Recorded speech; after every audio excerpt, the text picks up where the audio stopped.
Friend, I'm here with he's a friend. He's a client. He's a mentor. He's a man that I look up to and that I enjoy doing life with. My wife and I here in Birmingham, Alabama, his wife there in Conyers, Georgia, she and Otis. I've just enjoyed doing life with this man and have had the privilege of him being a client, and he's recently gotten his book published. Otis, so good to see you, man. It's good to see you too, Fred. And it's good that you were able to get me up at 10 o'clock on a Saturday to go to work.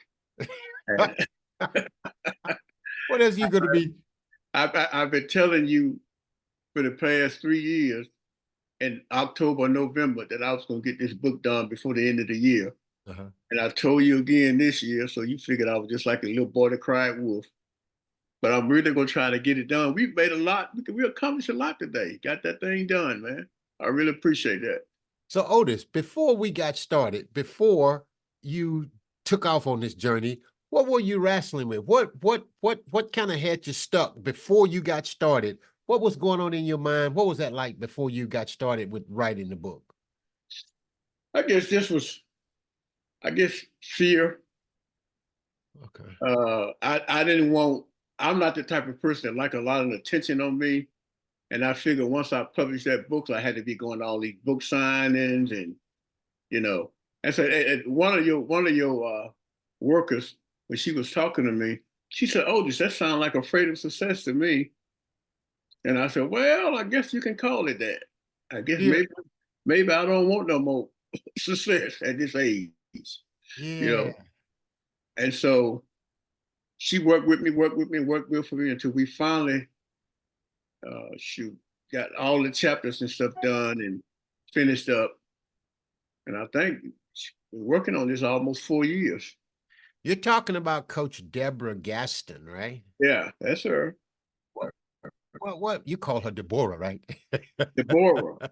Yeah, I, because I studied Hebrew, and when I look at the word, the way she spell her name, it's Deborah. See, Deborah is Debra. uh-huh, uh-huh, She uh-huh. got that B-O in hers. What was You- it like working with her? What was it like? What was that like? she's a woman that seems like she has a lot of life experiences and uh, very good with the English language and very good at motivating people to go within, even when they're tired. And we would meet on Zoom. I don't know. I think it was once or twice a week. I forgot now. It's been so long ago. And then we would sit down for about an hour, sometimes 2 hours, and just work on it. And I'd just tell her things, and she said, "No, don't do it that way. Try this." Yeah. And she'll get it, and then she'll go proof it and send it back to me. And then I go through it again, and it just took. I think we met like that on and off for maybe about was about 2 or 3 months, Yeah. quite Yeah. a while. That's awesome. So today you were able to hit that button that says submit for pre-order. Yeah, What what was that like? What was that like for you to hit that button and get that book out today? I'm gonna tell you the truth, Fred. I still can't believe it. I can't believe I did that. Yeah. And even though you was telling me push that button, I said, "Wow, got that book out there for them pre-orders." Yeah. Yeah. Yeah. Yeah, that it was a good feeling, and I think since it was that was for the e-copy, I think that uh, when I get a book in my hand, I think that'll change. That'll be the game changer for me. So Because Otis, go ahead. Go ahead. I'm the type of guy I, I like to see. I like to see and have stuff in my hand before it really have an effect on me. I just can't. You know, you can tell me everything, but show me the money. Reverend, you sound like somebody we know. His name is Thomas, is something Who? Thomas, Thomas, you know. Thomas? Yeah, yeah, yeah, Down Thomas. yeah, yeah. You just got to see it, right? Yeah, I want to take my hand and stick it in that hole. And it's, So, Otis, I shared with you a quote that said, the illiterate of the 21st century will not be those who cannot read and write, but the illiterate of the 21st century will be those who cannot learn, unlearn, and relearn. That's an Alvin Toffler quote. When you think about pre-ordering and publishing a book on pre-order, and you think about that quote, what comes to mind and how do you feel? I think that's that. I think that quote is right on time with this because I got mixed emotions about it. Uh, even though I see it out there and I know that is something that's going to happen, because I've seen you do it for so many people before.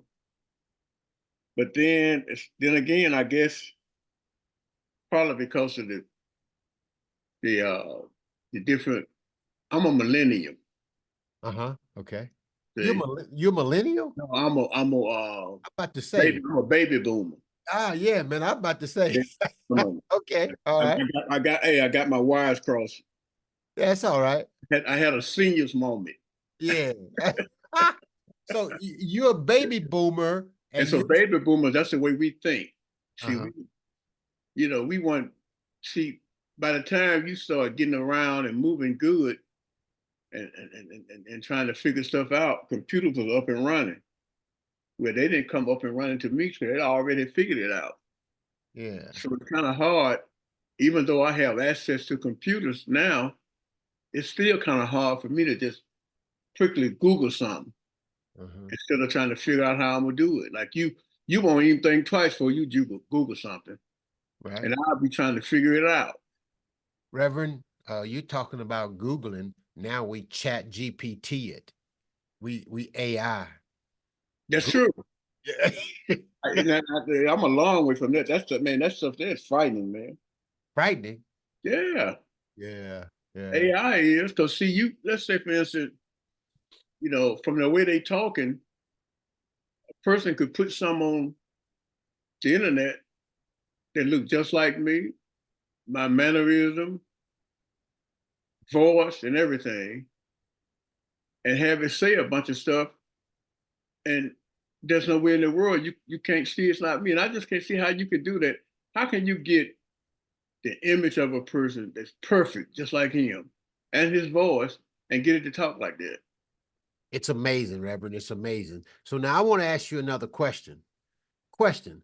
Why did you choose to work with me and my company to help you get your book out? What was it about me and why should anybody why did you choose to work with me on your book? Well, because first of all, I knew you were a man of integrity. And second, I watched you before you even thought about going into publishing book. Just ghostwrite for different people, and I'm not gonna call a name. Just ghostwrite for people and get books for them in 2 or 3 days, and they put it in a hardback, and might give you $1,000 for 3 days work, 3 days of hard work. Yeah. And I said, wow. I said, man, they should have paid you. She should at least gave you about $5,000 or $6,000 for that amount of work you put in that book. Uh, But and so when I saw that, I saw the gift that you had. A lot of people don't have that gift, but it just flows for you. It just comes natural. And so I knew you could do it, and I knew if you told me you would do something, you'll stick with it. And so that's what made me do it. I knew you had the skills. I knew you hadn't quite. Uh, your company was kind of new when I started with you, but I knew if I ran into a problem, you would be able to figure it out. You wouldn't stop till you figured it out and get it done. Odie, we were friends before you and I did business. And a lot of times people say you can't do business with friends and family and that kind of thing. But when you approached me about writing this book, you didn't ask me for a discount. You didn't ask me for a friendship deal. You just wrote the check and paid me and just followed the process and trusted the process. What made you do that and why? Talk to me about that. Well, first of all, I knew all those different workshops and things that you was going to paying $10,000 and $20,000 a pop. And I knew because we had talked about it. Yeah, yeah. And I know how long you have been honing your skills and as an attorney, you know, I know that you just can't get a man to just give you his skills and stuff for free. It don't care who it is, if you're your friend or whoever he is, because at some point somebody got to pay for that. And so, and I knew in life, with anything you get, you always get what you pay for. Now, if I had a just came to you and just said for you to work with me and asking you for all these discount prices and then try to get you down lower than that. Well, when I was struggling with this thing and doing all this and doing all that, you probably wouldn't have felt as strongly about just keep putting the people that you had to pay all that money to work with me because you wouldn't have been able to afford to do that because the money, you wouldn't have the capital. You'd be paying money out of your pocket to help me write a book. And it would make sense. Otis, you're a lawyer, you're a theologian, you are a master electrician, you are a veteran, you are a phenomenal father and a husband. Why did you choose to write a book? I wanted to tell people because I feel I could help people that's struggling with PTSD, help people that's struggling with racism, help people that's struggling with all other type of medical conditions, and to show people how God is always in your life once you accept him. And even if you don't accept him, he's already out there waiting on you. And once you accept him, there's a passage of scriptures in Romans 8:28 that all things work together for the good. And I rest on that. That has been my point of departure when it comes to tasks and things that happen to me, and when my back is up against the wall, and I feel frustrated, and just like right now, I, I'm waiting on a procedure to rid my body of a disease, and they don't have anything else they can do for me. So I want to do some clinical trials, and I was supposed to do it in October. Then they changed it to November. I was supposed to do it in November. Then they changed it to January. Now they're telling me it's going to be March. So the only thing that's holding me up now is herbal remedies and my faith in God. So that have helped me. And I just wanted to tell, I talk about a little of it in my book about, you know, how if you keep the faith and put your faith in God, he'll do the rest. So, and when I look back, because I'm able to rely on Romans 8:28, I didn't get that done in October, November, and January for a reason. And so I maybe they want me to do it in March. And guess what God wanted? Otis, how do you want to be known? How do you want to be remembered? Hmm. I want to be remembered as a person that always kept his word or do what he said he was going to do. And most of the time kept his faith in God. I can't say I kept my faith in God all the time because I got feet of clay and sometimes I fall short. But I think that those are some of the main things that you can, whatever you want to do, you can do it. And I remember eh, when I first got called to the ministry, I went to a Bible college that hadn't quite got its accreditation yet, but they was working on it. And then when I finished, I wanted to go to seminary, but they only wanted people from schools that already had accreditation. But I went over to the school and interviewed, and they let me in that school. Morehouse School of Religion let me in the school, and I graduated with more A's and B's. And so, and the same thing when I got ready to go to take my bar for after I finished law school, the bar said, "We see here that your undergraduate degree wasn't accredited, so you got to go take this class, that class, this class, that class, or you won't be able to take the bar." I sent them my transcripts from showed them where I had taught Hebrew and Greek as a teacher assistant. And when they saw my transcripts, they just said, "Well, okay, we'll waiver that." They was trying to make me clep some courses, and you know, clep courses are very difficult. Yeah, that's worse than taking a class. What are you most proud of? What are some of the things you're most proud of about your life? I think I'm proud. I'm proud that I can start things and finish them. Yeah, yeah. That's one of my that's one of the things in my life that make me very proud of myself. Is that I'm proud, and those are the five things.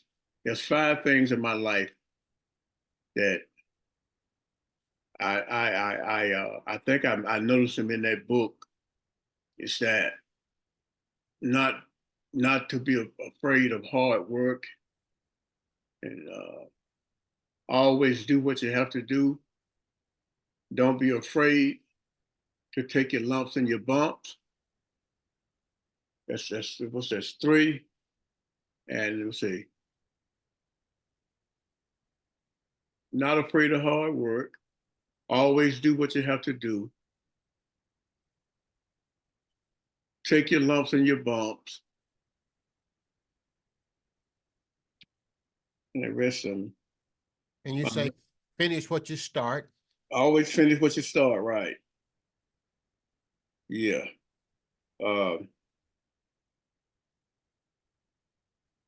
I wrote them down. I used to quote them like it was, but those are some of the main things in life that um, that I always have uh, thrived on.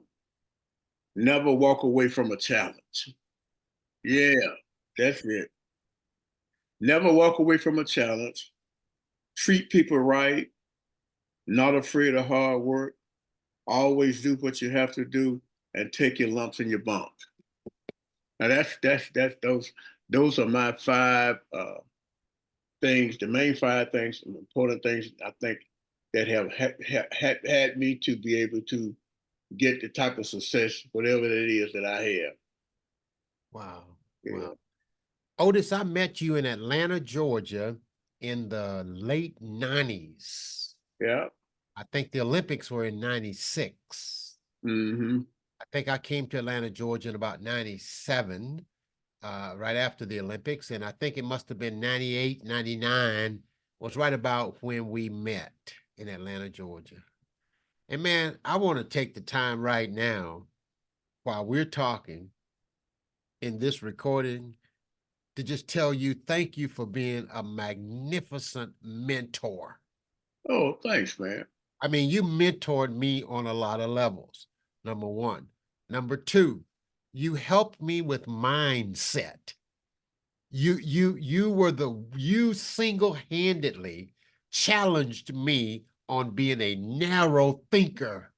And you like, Fred, you got to think broader, bigger. And you challenged me on that. And you helped me on that. You were a mentor on a lot of levels. You helped me with my mindset. And man, another thing, you taught me how to wear a bow tie. and how to dress. I mean, I never had a tailored suit.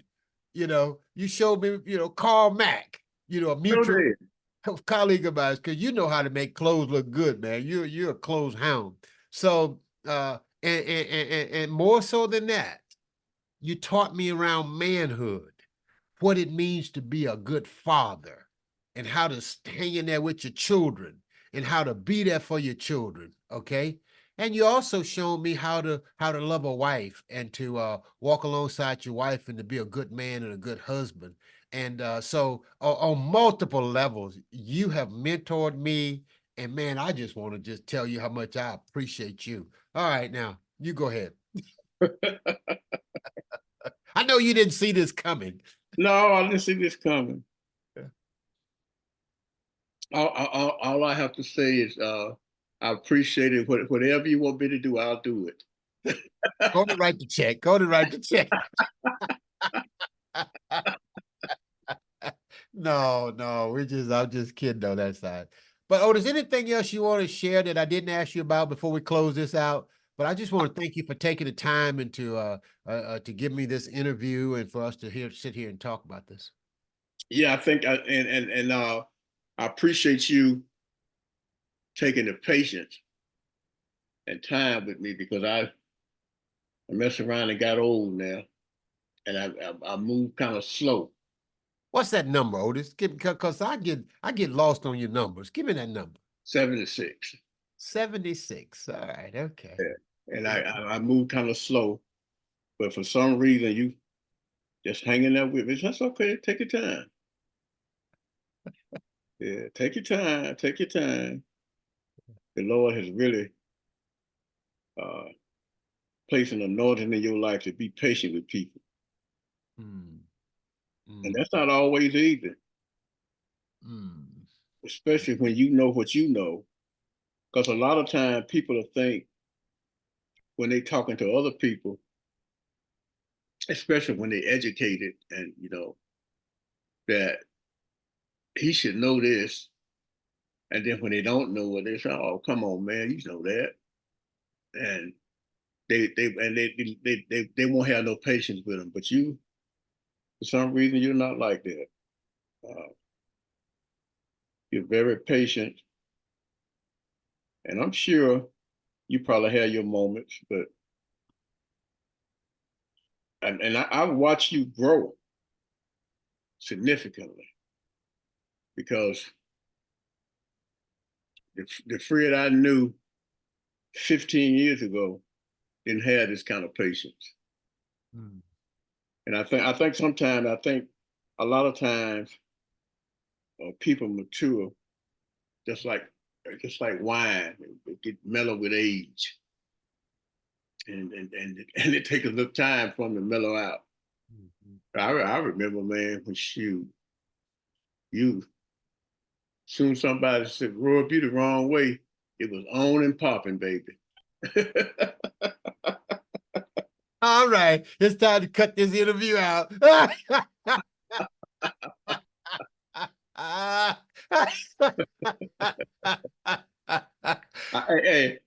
remember the time when we went up to the school about your son Jonathan that got into some of those incidents.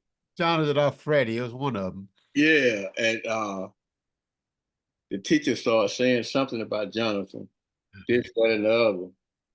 And you told the teacher, said, you a liar. Well, man, don't call it. Don't tell the teacher she a liar. Just tell her that's not right. Oh man. Yeah. But you know, all of us, man, kind of lose it like that when folks say something about our children. Yeah. Yeah. That can get you to, you know, a lot of times, you know, if you mess with me, you know, I might not say that much, but man, if you mess with my family, my wife, or my children, man, you ready to get into a fight now. Yeah. And Yeah. I think that's what that was. But yeah, it was. Yeah, I was glad to be there to give you the support, and I watched you. You talking about me being a good parent? I watched you, man. Yeah. I would be over your house sometime, and at a certain hour, you say, "Excuse me for a minute, I got to go pray with my boys." And you Yeah. take them boys back in that bedroom and get down on your knees with them. Wow. Wow. Yeah, I never did do that with my boys, no more in that church. Yeah. Sometimes I think I would have. Wish I had her. And- Yeah, But Otis, it's what you're doing right now that inspires me. You read your Bible every day with your wife. yeah. And And I, yeah, and wonder why I'm doing that. well, I've heard you say why, but uh, I'm just glad to hear you doing it, Yeah, because it inspires me. I remember. I think it was probably in probably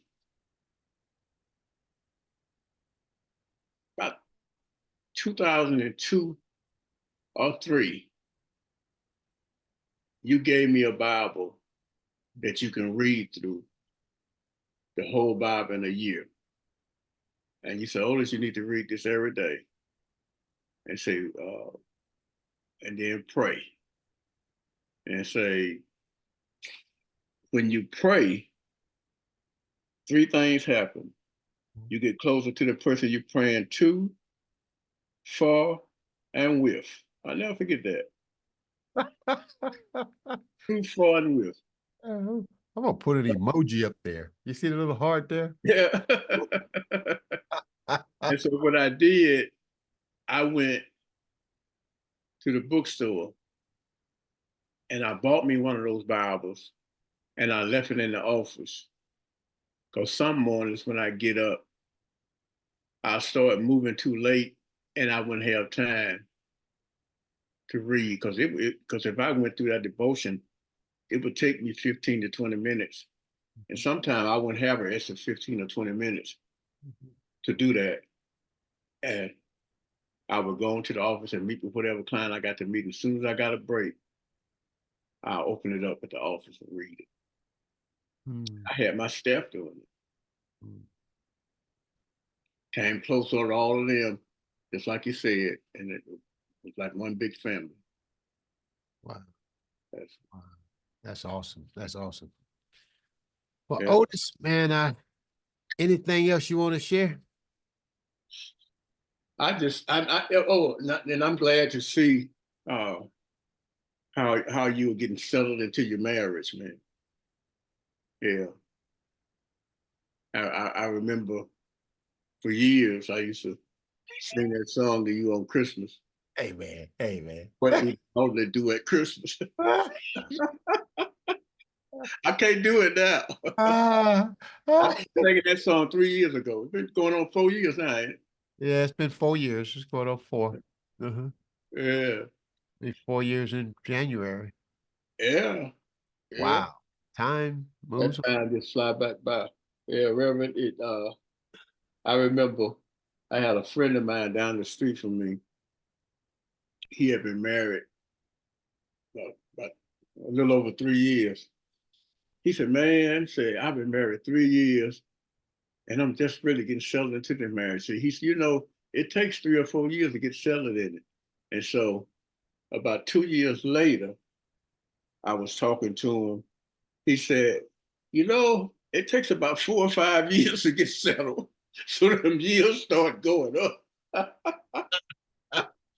3 or 4, 4 or 5. Yeah, yeah, 5 cause or see, 6, cause yeah. yeah, cause people, man, people change, Yeah. things change, Mhm. and you got to be able to make those shifts. Mhm. Yeah, when they make them changes, you got to make changes too. Yeah, yeah. That's Yeah, awesome. That's awesome. Well, Otis, thank you again for being a model and a mentor and a mighty man of God on a lot of levels in my life and for a whole lot of other people. And I know that this book that you have published is going to touch and inspire a lot of people. So I'm honored and humbled to have had this opportunity to be a part of this journey. Uh, Otis Weldon's story from Jim Crow to Barack Obama coming to you real soon. You're definitely going to want to get a copy, and you want all your friends to have a copy, and anybody you know.